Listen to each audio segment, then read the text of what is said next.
मनोजदादा धनंजय पाटलांना न्याय देण्यासाठी बसलेलो आहेत. सरकारला थोडीशी सुद्धा लाज वाटत नाही की बाबा ही माणूस गेली 4 दिवस झाला उपाशी आहे. या माणसाबरोबर हजारो शेकडो लोक तिथं उपोषण करत आहेत. साधी शासन वैद्यकीय सुविधा देखील उपलब्ध करू शकत नाही. ही दुर्दैवाची गोष्ट आहे या छत्रपती शिवाजी महाराजांच्या राज्यात.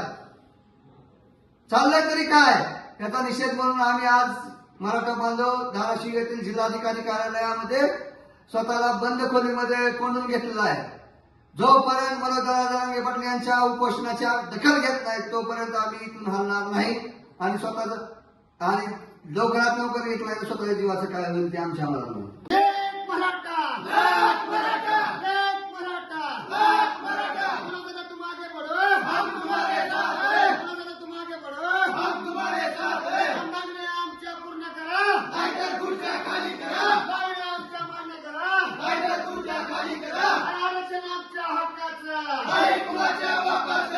धनंजय पाटील गेल्या 1.5-2 वर्षापासून मराठा समाजाच्या न्याय व हक्कासाठी लढत आहे.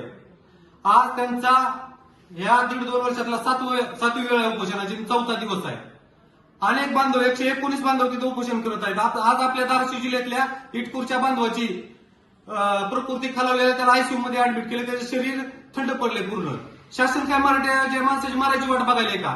जर शासन न्याय देणार नसेल तर इथून पुढे जे कायदा व सुव्यवस्थेचा प्रश्न निर्माण होईल त्याला सर्वस्वी सरकार आणि प्रशासन जबाबदार असेल.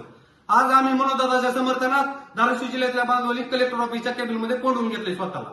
जर मनोजदादाच्या उपोषणाची दखल घेतली नाही तर आम्ही यातून बाहेर निघणार नाही. याची दक्षता या शासनानं प्रशासनानं घ्यावी.